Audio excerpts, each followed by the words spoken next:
Tableau d'avancement. Lorsqu'on mélange 0,4 mol de diode I2 avec 0,6 mol de thiosulfate S2O3-, on obtient un mélange coloré. Si on modifie les proportions, le mélange est incolore. Utilisons un tableau d'avancement pour expliquer cette observation.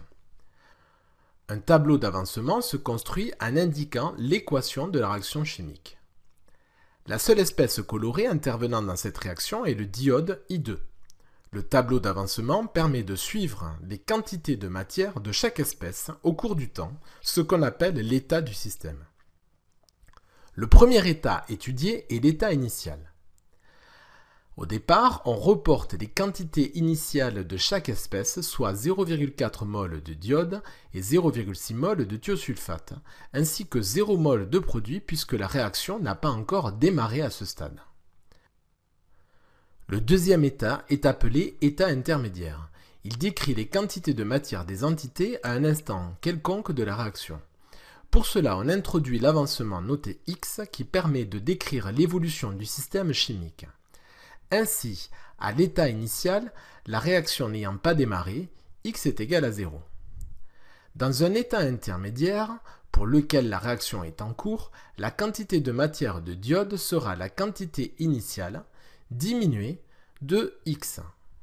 La quantité de thiosulfate sera la quantité initiale diminuée de 2X. Pourquoi 2? Parce que la réaction consomme 2 fois plus d'ion thiosulfate que de diode. Côté produit, la quantité de matière d'ion tétrathionate S4O6- produite sera la quantité initiale, c'est-à-dire 0, augmentée de X. Et la quantité de matière d'ion iodure I- sera de 0 plus 2X, car la réaction produit 2 fois plus d'ion iodure que d'ion tétrathionate. Enfin, le dernier état étudié est l'état final, qui correspond au moment pour lequel le milieu cesse d'évoluer. L'avancement se nomme Xmax car la transformation est totale, nous reviendrons sur cette notion plus tard. La dernière ligne du tableau est exactement la même que la précédente, on précise juste que l'avancement est devenu l'avancement maximal Xmax. Formulons désormais deux hypothèses afin de déterminer l'avancement maximal. Première hypothèse, le diode est le réactif limitant. Cela signifie qu'on fait l'hypothèse qu'en fin de réaction, il n'y en a plus. Donc, 0,4 moins Xmax égale 0, soit un avancement maximal de 0,4 mol. Deuxième hypothèse, cette fois-ci, c'est le thiosulfate qui est le réactif limitant.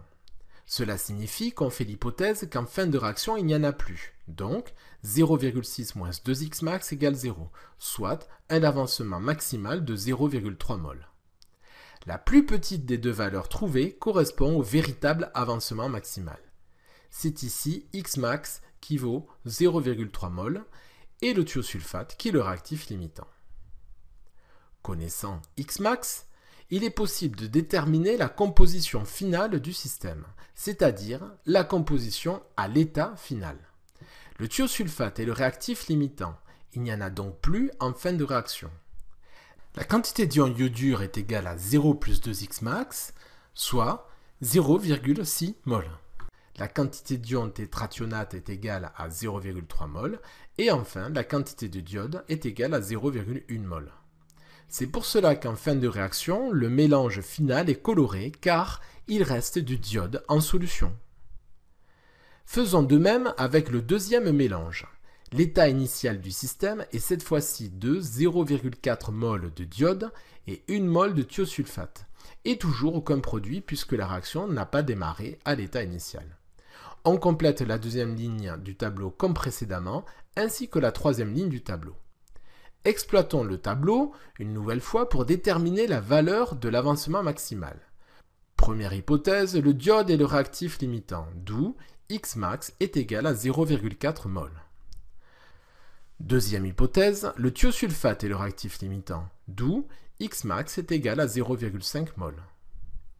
La plus petite valeur donne le véritable avancement maximal, donc Xmax est égal à 0,4 mol. C'est cette fois-ci le diode qui est le réactif limitant. Dans la composition finale du système, le diode est le réactif limitant, il n'y en a donc plus à l'état final. Les autres quantités sont obtenues en remplaçant Xmax par 0,4 mol. L'absence de diode en fin de réaction explique que le mélange soit incolore. En comparant les rapports stoichiométriques des deux réactifs, on peut arriver à la même conclusion. Si N0I2 sur 1 est inférieur à N0 de S2O3 sur 2, alors le réactif limitant sera le diode I2. Dans le cas contraire, le réactif limitant sera le thiosulfate S2O3. Si les rapports stoichiométriques sont égaux, alors les deux réactifs sont limitants, on parle de mélange stoichiométrique. Si le mélange initial est stoichiométrique, les quantités finales de réactifs sont nulles. On peut distinguer deux types de réactions, les transformations totales et non totales. Lorsqu'une transformation est totale, un des réactifs au moins est limitant et il disparaît totalement. C'était le cas des transformations vues précédemment. L'avancement final est noté Xmax et il est égal à 0,4 mol.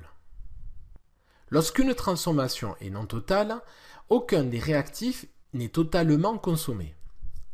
L'avancement dit final noté XF est égal à 0,3 mol. L'avancement final est toujours inférieur à l'avancement maximal. Dans le tableau d'avancement, à l'état final, on notera toujours XF dans le cas général et Xmax si la transformation est totale.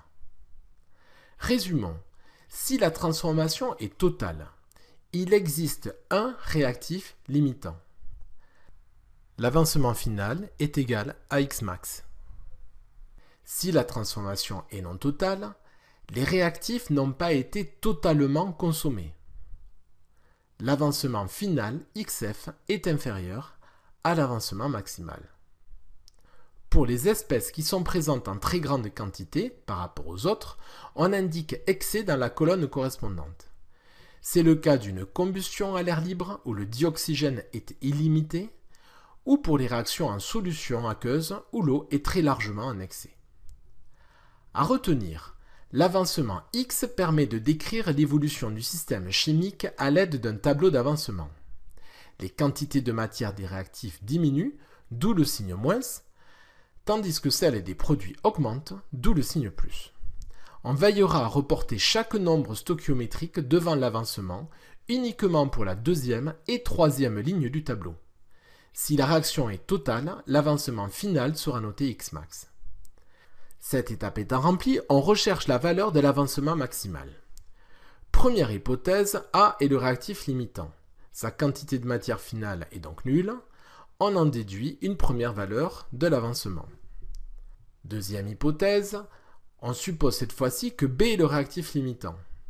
On trouve une deuxième valeur de l'avancement maximal. La plus petite des deux valeurs détermine le véritable avancement. Le réactif associé et le réactif limitant. Si le mélange initial est stoichiométrique, les quantités finales de réactifs sont nulles. Réalisons un petit test de 3 questions. Mettez sur pause lorsque le symbole suivant s'affiche pour prendre le temps de répondre.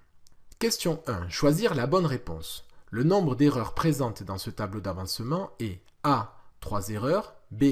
4 erreurs, C. 5 erreurs. Un réactif voit sa quantité de matière diminuer. Donc ici, ce ne peut pas être un plus. Ensuite, le nombre stoichiométrique doit apparaître devant l'avancement dans la colonne correspondante. La réponse B est donc correcte.